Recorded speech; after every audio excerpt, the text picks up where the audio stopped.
그들이 그 가르치심에 놀라니 이는 그 말씀이 권위가 있음이로라. 회당에 들어온 귀신 들린 사람이 있어 크게 소리질러 이르되 아 나사렛 예수여 우리가 당신과 무슨 상관이 있나이까? 우리를 멸하러 왔나이까? 나는 당신이 누구인 줄 아노니 하나님의 거룩한 자이니이다.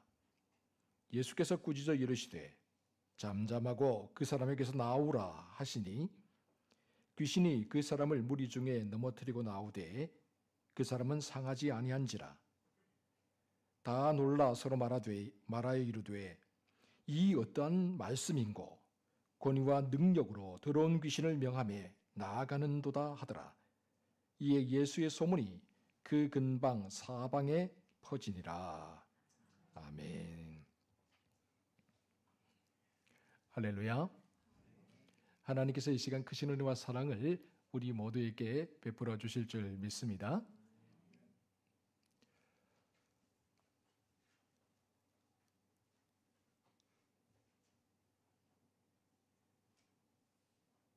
화면. 예, 혼자 하다 보니까 바쁩니다. 누구나 처음 순간이 있죠. 또 그 첫 순간이 매우 귀합니다. 그죠? 처음으로 학교를 가게 되었을 때, 또 처음으로 직장을 얻게 되었을 때, 처음으로 사랑을 하고 결혼하게 되었을 때, 그리고 첫날 밤, 첫 순간, 기억하십니까?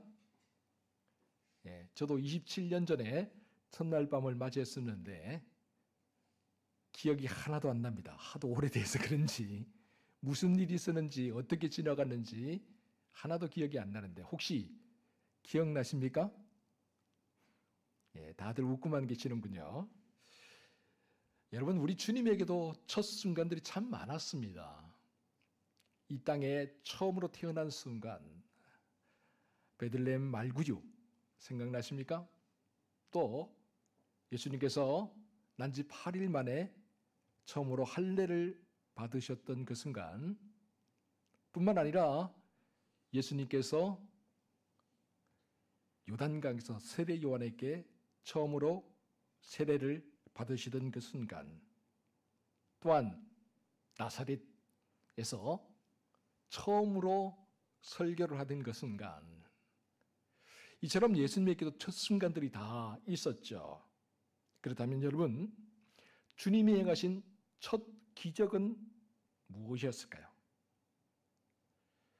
주님이 고향 땅 나사렛에 가서 회당에서 말씀을 전하셨을 때 사람들로부터 배척을 당하게 되죠. 그래서 주님이 나사렛을 떠나서 가까운 동네인 가브나움으로 가게 됩니다. 그리고 그 가브나움에서 활동을 하게 되는데 이번에도 역시 마찬가지로 회당에 들어가서 말씀을 전하게 되죠. 그러자 사람들이 주님의 말씀을 듣고 깜짝 놀랍니다. 우리 본문 32절 말씀 같이 한번 읽어보도록 하겠습니다. 시작. 그들이 그 가르치심에 놀라니 이는 그 말씀이 권위가 있음이로라. 아멘. 예수님의 말씀을 듣고 사람들이 깜짝 놀랐는데 왜 그랬느냐? 예수님의 말씀에 권위가 있었다. 여러분 이제까지 그들에게 성경을 가르쳐 주었던 사람들은 서기관, 바리새인, 율법학자들이었습니다. 그런데 그들은 지식을 전달했을 뿐이었습니다. 그런데 예수님은 달랐다는 거예요. 예수님의 말씀에 권위와 능력이 있었다는 거예요. 왜 그랬을까요? 주님은 직접 보고, 직접 알고, 직접 경험한 것을 전했기 때문입니다. 그래서 그 말씀에 자신감이 있었고 확신이 있었고 사람의 영혼을 울리는 능력이 있었던 것이죠. 무엇보다도 주님은 성령의 능력으로 말씀을 전했기에 권세와 권위가 그 말씀에 있었던 것이죠.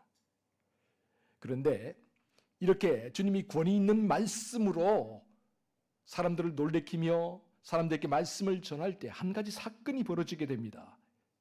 가브나움 회당에서 어떤 사건이 벌어졌을까요? 우리 본문 33절 말씀을 같이 읽어봅니다. 시작. 회당에 더러운 귀신 들린 사람이 있어 크게 소리질러 이르되. 아멘.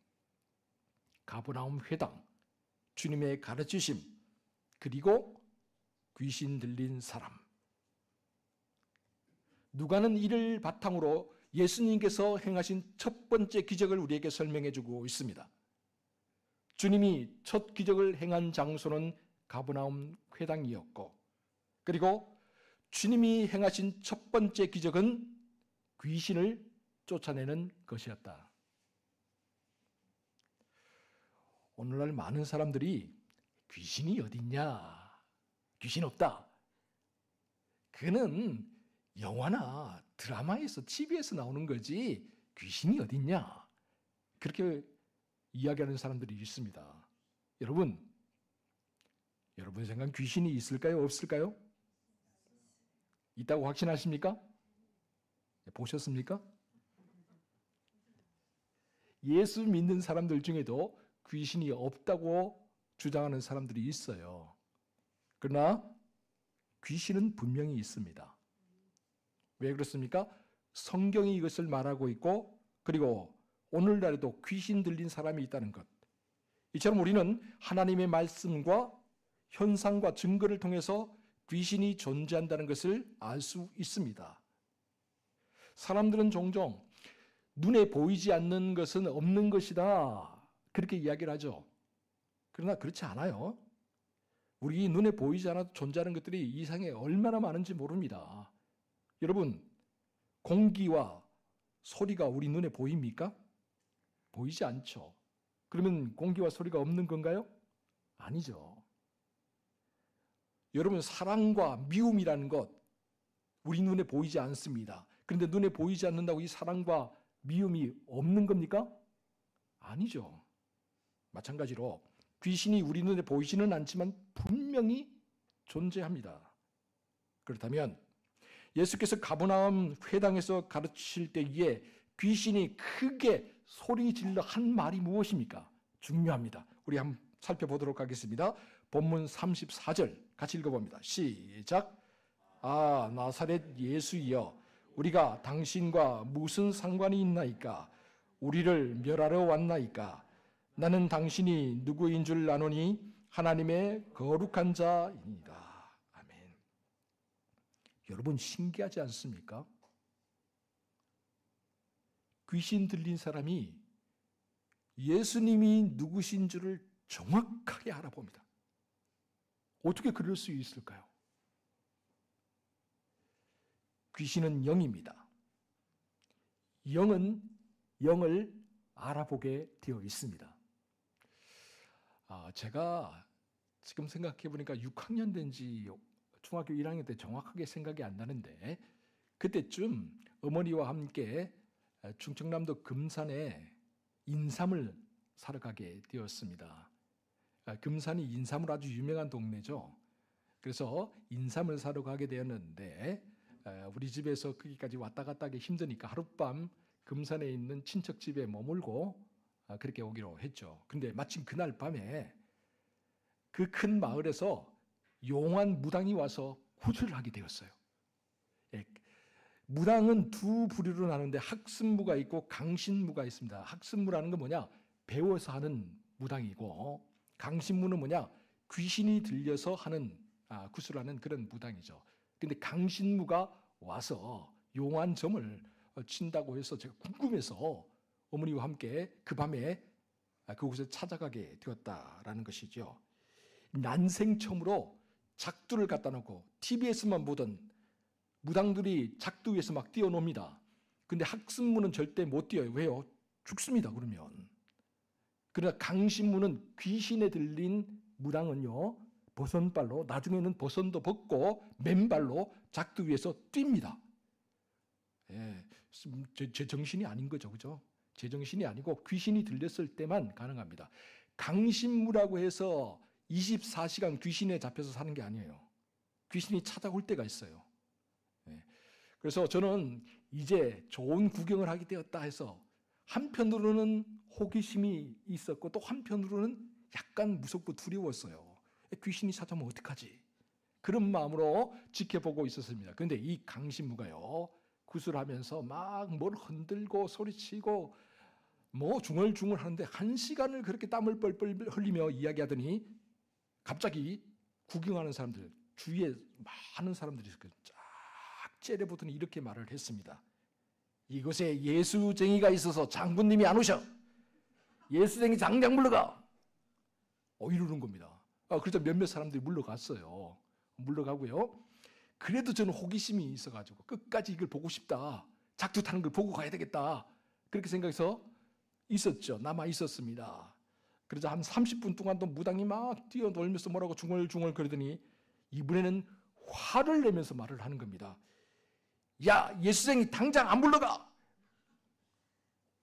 할 수 없이 제가 어머니 손잡고 그 자리를 도망쳐 나오게 되었습니다. 제가요, 발걸음을 돌리면서 그런 생각을 했어요. 어떤 생각이냐? 참 신기하다. 어떻게 알아보지? 여러분, 영은 영을 알아봅니다. 어리석은 우리 인간들은 겉모습에 속죠. 눈속임과 가식과 꾸밈에 속아 넘어갑니다. 그러나 영은 영을 알아봅니다. 고향 땅 나사렛에도 사람들이 예수님을 몰라봤고 가브라함의 회당에 모인 사람들도 예수님을 몰라봤지만 그러나 오히려 귀신 들린 사람은 영으로 예수님이 하나님의 아들이라는 사실을 알아보았습니다. 당신은 하나님의 거룩한 자입니다. 당신은 성부 하나님 보내신 메시아입니다. 이렇게 귀신 들린 사람이 예수님을 알아보고 소리를 지르자 주님이 그를 향해 단호하게 말씀하시죠. 우리 본문 35절 말씀 같이 한번 보도록 하겠습니다. 시작.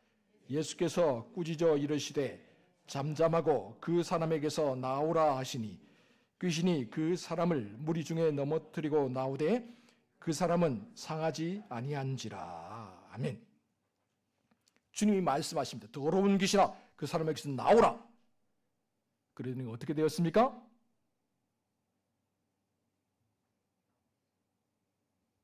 어떻게 된지 모르십니까? 예, 나왔습니다. 나왔는데 그 사람을 넘어뜨렸어요.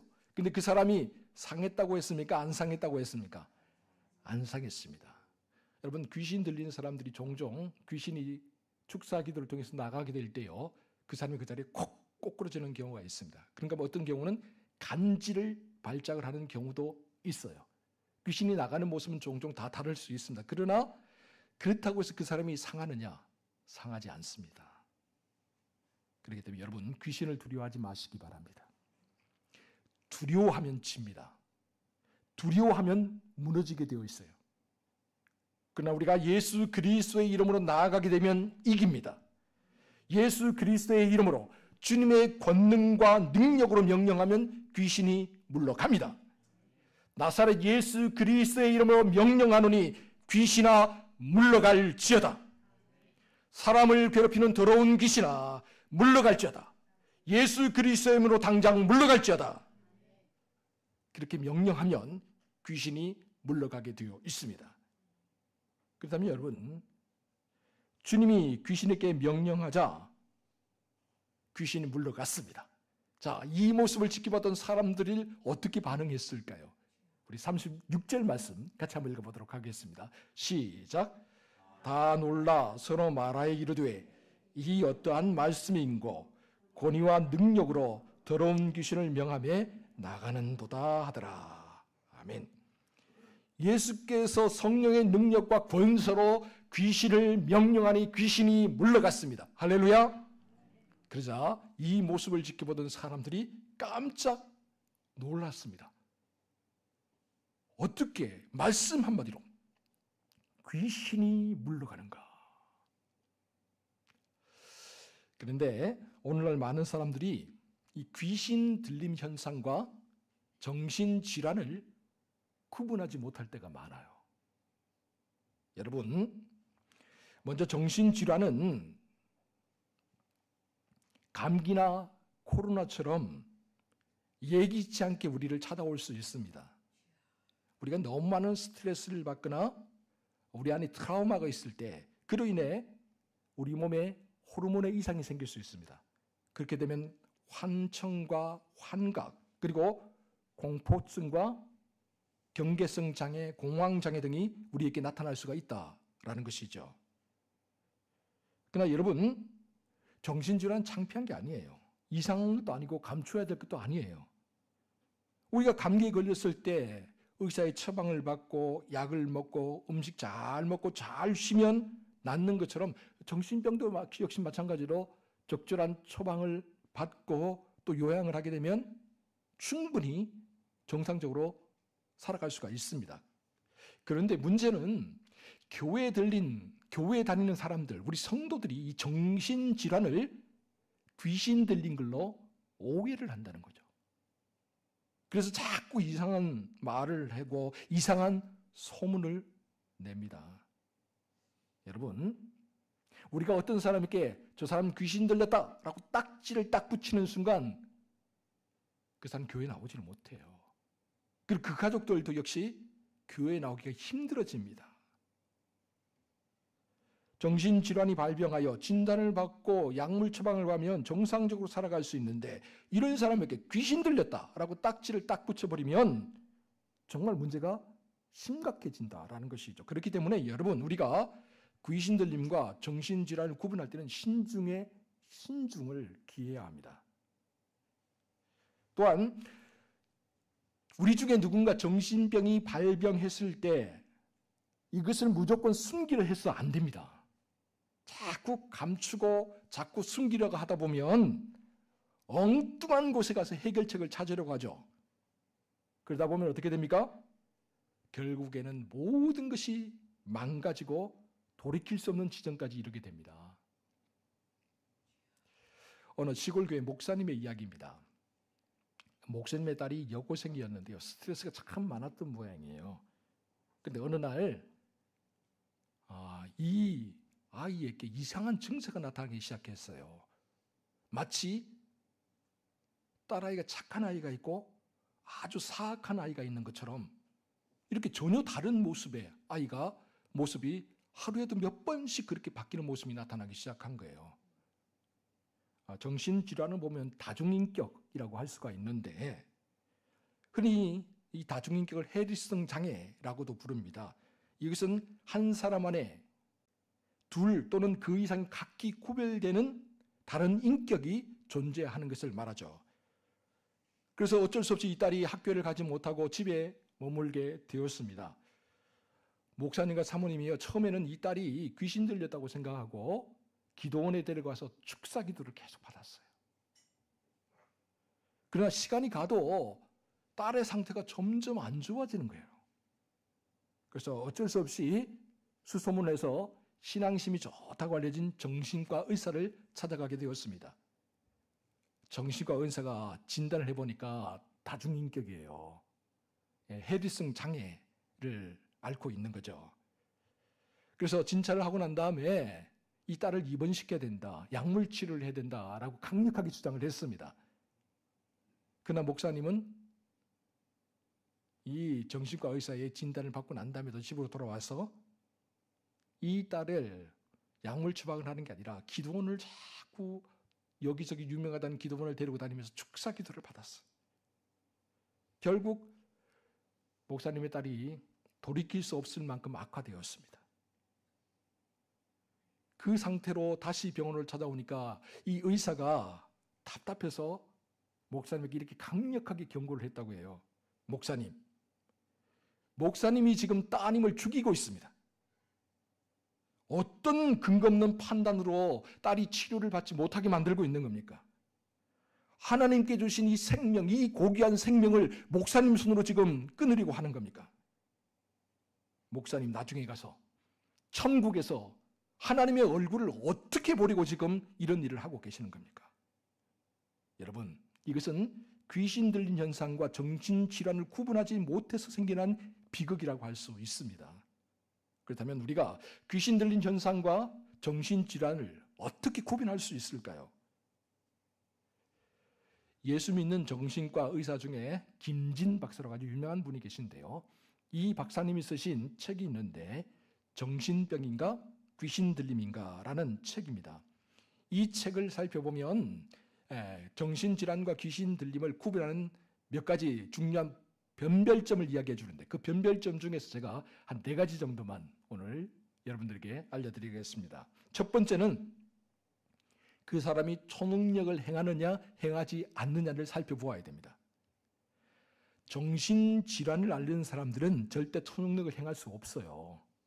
반면에 귀신 들린 사람들은 다릅니다. 일반 사람들이 상상도 할 수 없는 초능력을 행하게 돼요.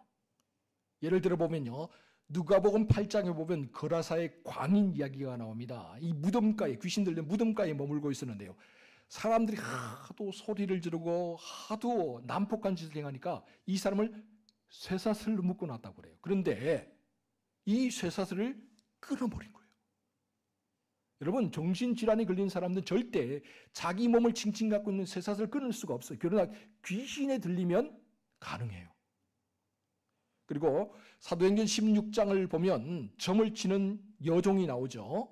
이 여종은 귀신에 들려서 한 사람을 보면 그 사람이 한 일과 이전에 있었던 일을 다 알아보는 거예요. 일반 사람들이 그 사람을 보면 과거에 있었던 일과 앞으로 될 일을 알아봅니까? 그럴 수 없죠. 초능력이라고 할 수 있습니다. 귀신에 들리면 가능하다. 오늘날 무당들도 이런 일을 해가고 있는 것을 우리가 볼 수가 있지요. 또한 이처럼 정신질환을 앓는 사람은 초인적인 능력이 나타나지 않지만 귀신에 들리면 초인적인 능력을 행하게 된다. 두 번째는, 여러분, 귀신 들린 사람은 영적으로 사람을 알아봅니다. 사람을 알아봐요.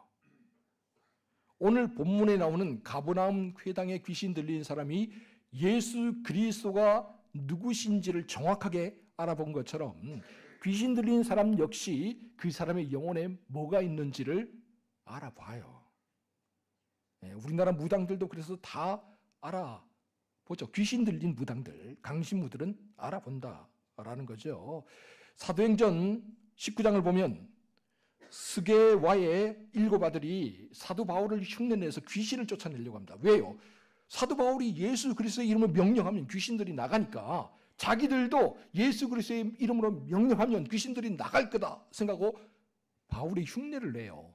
그런데 귀신이 스게와 이 7 아들의 영혼 속에 예수 그리스도를 믿는 믿음이 없음을 알아보고 이렇게 이야기해요. 내가 예수도 알고 사도 바울도 알지만 너희들은 누구냐? 그런데 귀신이 오히려 이 스게와의 7 아들에게 달라붙었다.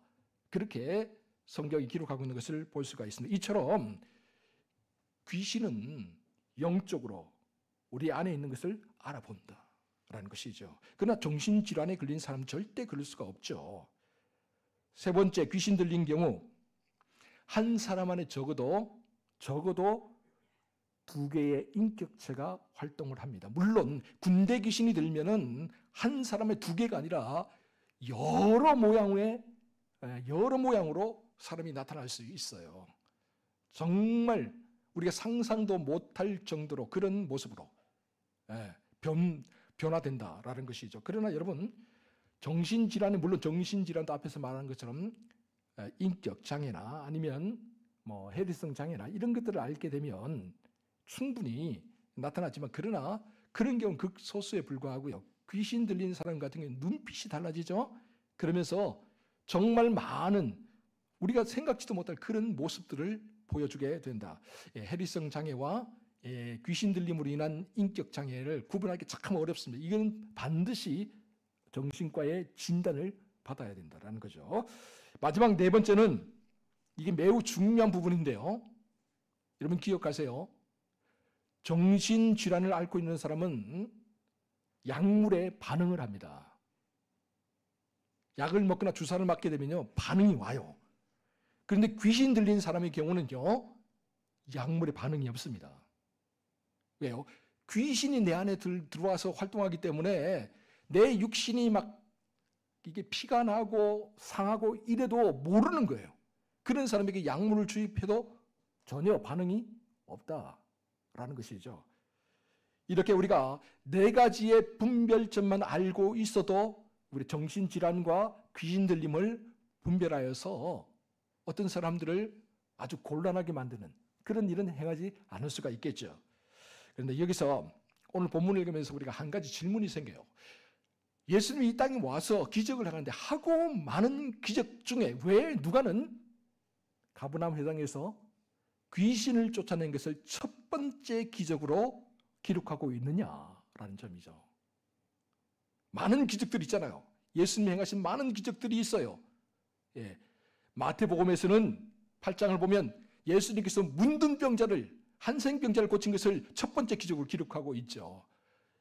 요한복음에서는 2장을 보면 가나 혼인잔치에서 물을 포도주로 만든 사건을 첫 번째 기적으로 기록하고 있죠. 그런데 마가와 누가는 예수님께서 귀신 들린 사람에게 귀신을 쫓아낸 것을 첫 번째 기적으로 기록하고 있다라는 거예요. 그다음 왜 그럴까? 우리가 그 이유를 알기 위해서는 동일한 사건을 기록하고 있는 마가복음 1장 27절을 읽어볼 필요가 있습니다. 마가복음 1장 27절 우리 한 목소리 같이 읽어보도록 하겠습니다. 시작. 다 놀라 서로 물어 이르되 이는 어쩌미냐 본이 있는 새 교훈이로다. 더러운 귀신들에게 명한즉 순종하는도다 하더라. 아멘. 여러분, 마가는 예수님께서 귀신을 쫓아내면서 하신 말씀들, 이 말씀들을 뭐라고 말하고 있습니까? 새 교훈이라고 그렇게 말하고 있다라는 것입니다.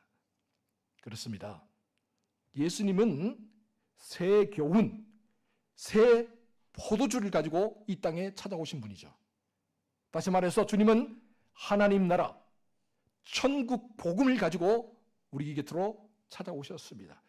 그래서 주님은 나사렛에서 첫 설교를 하실 때도 이 사실을 분명하게 밝히면서 시작하십니다. 누가복음 4장 18절 말씀 우리 함께 읽어보도록 하겠습니다. 시작. 주의 성령이 내게 임하셨으니 이는 가난한 자에게 복음을 전하게 하시려고 내게 기름을 부으시고 나를 보내사 포로된 자에게 자유를, 눈먼 자에게 다시 보게 함을 전파하며 눌린 자를 자유롭게 하고. 아멘.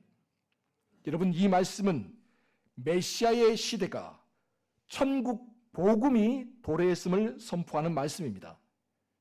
메시아의 시대가 천국 복음이 도래했다는 구체적인 증거와 현상들이 귀신을 쫓아내는 것이고 한생병을 고치는 것이고 물로 포도주를 만드는 사건들이었다라는 것이죠.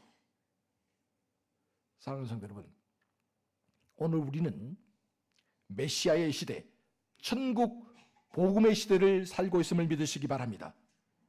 그러므로 주님이 성령의 능력과 권능으로 귀신을 쫓아내었듯이 오늘 우리도 역시 예수 그리스도의 이름으로 귀신을 쫓아낼 수 있음을 믿으시기 바랍니다.